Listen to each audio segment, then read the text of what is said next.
we as Safaricom users have every right to be very scared.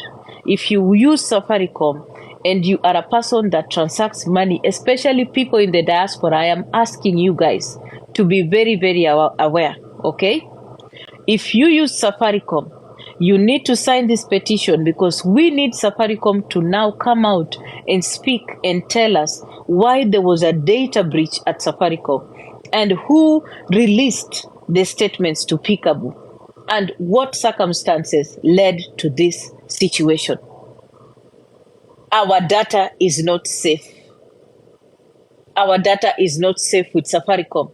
And I'm telling you guys, that is the only way we are going to make sure we are safe.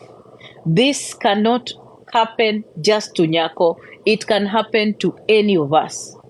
The way that TikTok has been lately, there is a lot of violence and there's a lot of betrayal. Somebody is capable of getting your statements from the bank, statements from M-Pesa, and bringing it here on TikTok. Everyone should be very afraid. There is a problem. If we are not going to petition Safaricom, then we are people who are not going to be active citizens that care about our data. So there's been a data breach at Safaricom, and Peekaboo and a few thugs have used the rogue employee at Safaricom to get the information from Nyako, for Nyako and her statements. And this is something that we need to do, not just because it has happened to Nyako, but because it can happen to you or I, anybody on this platform. We cannot be okay with our statements being brought on TikTok. It's not something we should sit comfortably and be okay with. So as I speak to you, the petitions are being drafted and they should be live on my platform, on my bio. I will put that petition. I need you people to sign as vigorously as you can, because it's so important for us to put Safaricom on the spot as an entity that is tasked with protecting our information and our data. They need to respond to the data breach, or quote unquote data breach. And now a lot of people have come up to say that, oh, maybe the statements are fake. It does not matter. If the statements are fake, Safaricom is in the best place to tell us if the statements are fake. If the statements are not fake, Safaricom is in the best place to tell us that they are not fake. And if they are not fake, they need to answer to us. At what point did they be in a place where somebody's data in Safaricom actually reached the hands of these rogue women? That is why I need you to sign it. It will be live on my bio in about an hour or 1.5 hours. You need to sign vigorously and share this live and share and share. Another person that we are going to petition is the IPOA. IPOA is the body that actually checks on police in Kenya. There is actually a CID officer that worked hand in hand with Peekaboo to claim that they had gotten a court order in court, and they were even fishing out for statements, to get statements. And that is how Mwakio came in. So Mwakio, Peekaboo, and Coco, they worked together. Even Abundance is not left out because she was supposed to be part of the witnesses. And we need all these individuals held accountable. It's very, very important. Anybody that associated themselves with this rogue police, because they claimed that there's actually an ongoing case in Kenya. If there's an ongoing case in Kenya, what was the basis? If it was a criminal case, where was it reported? Who reported it? Who was the complainant? And what was the basis of this case? And how did it reach the court? And why was this lawyer actually involved? And why was the firm involved? So apart from that, I have made it my duty. And by the way, we are also going to write to the Law Society of Kenya so that the law firm that Peekaboo has been using to actually produce letters, demand letters and cease and desist, and send them to individuals here on TikTok, that law firm needs to answer to the Law Society of Kenya. That is something that I must do. It is so important for us to be citizens that are active. And when we see something bad, we should call it out and we should work and call out evil, corruption, and things that are happening in this platform. So we are also writing to the Law Society of Kenya. We want this lawyer to explain under what circumstances did Peekaboo have the courage to use the name of the law firm, and why they have not done anything since Peekaboo started using the name of the law firm from the time that she wrote letters to Wendo and put them out here. We are going to be holding each and every criminal in this syndicate accountable. It's very, very important for us to do that. Now, another thing that I have found out, that there is actually a way that we can petition the Foreign Affairs Ministry to actually find out in Germany how Coco is putting up a case in Germany against Nyako for fraud, and she obtained evidence in Kenya fraudulently. That is a letter that I'm writing today. I will post it. I'm going to write to the Foreign Affairs Ministry, to the Germans, because the German government needs to be aware that there are some individuals that are using information that has been fraudulently acquired in Kenya to actually put up a case in Germany. It's very, very important for us to understand how things work, country by country, because this is no longer a laughing matter. We are talking about individuals who could actually harm us. It's very, very important for us to act, guys. And isi kitu ya mchezo, because we have been asking very quietly, and I came here and I asked, how did these people obtain these statements? Yes, I told you guys that if you're going to be talking about accountability, guys, I have told you guys so many times, accountability requires intelligence. Accountability requires patience. Accountability cannot be done from a place of spite and hate. Accountability can only work if your basis is facts.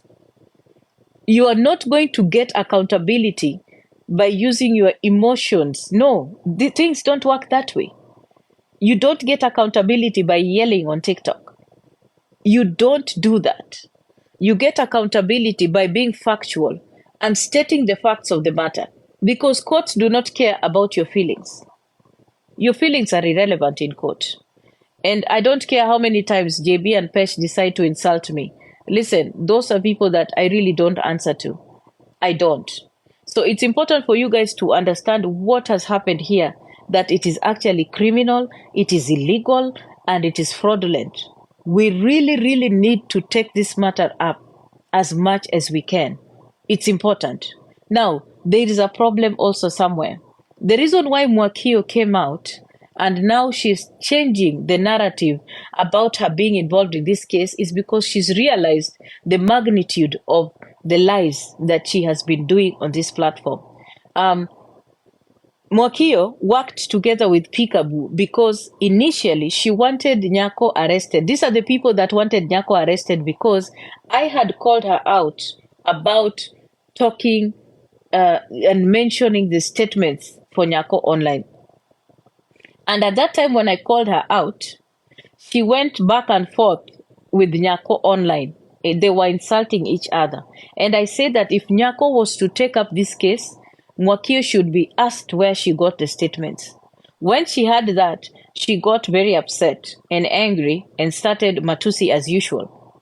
And then, in her reaction and her anger, she decided to join hands with Peekaboo and the other thugs here on TikTok. Now, she went and did a statement, and they were all collectively working with this rogue police so that they can build up a case against Nyako so she could get arrested. That is why there was that stupid thing they were talking about, a stop order. These women are thugs, and I'm going to call them that because it's only a thug and a rogue person that can actually sit and discuss about somebody's itinerary. These women knew the flight Nyako was going to use. These women knew the time Nyako was landing. These women actually even knew when she was traveling and coming to Kenya. So the airline that Nyako used is also going to be petitioned, because seriously, we use airlines all the time. We need to know if we are going to be safe. if there is an airline that can actually be releasing information to these thugs, then nobody's safe. You guys, wacheni niwambie, this is a scary situation. We have women who actually know when you are traveling. Some of us want to travel very secretly. Guys, then there are some thugs that can actually access when you are traveling. Thank you, Telsa. Thank you so much. Thank you. That is something that we should be all afraid of. So the reason why you're seeing Mwakio now backtracking and does not want to be involved is because she has realized the magnitude of this, and also Meru Priti is backing off. Because Meru Priti is a smart woman. She does not want to be involved in this. But the reason why Mwakio was dragging Meru Priti into this is because she thought that the vendetta that she has is equal to the vendetta that Meru Priti has against Nyako. So she felt that, you know what? People who have a common enemy can work together. That is why she kept on selling a narrative about Meru Priti being in on it to Peekaboo. And Peekaboo bought it because Mwakio had presented herself as the mouthpiece of Meru Priti, and that she knows Meru Priti and Meru Priti would listen to her. That is how Meru Priti is being used and mentioned in this issue. Now, I'm going to talk about Jacqueline because you people don't understand why Jacqueline went to the law firm. The reason why Jacqueline went to the law firm today morning is not because she wants to find out if Peekaboo is a liar. No. Jacqueline went to the law firm because she needs to protect herself. And the way that she was going to protect herself is by hitting on Peekaboo's credibility.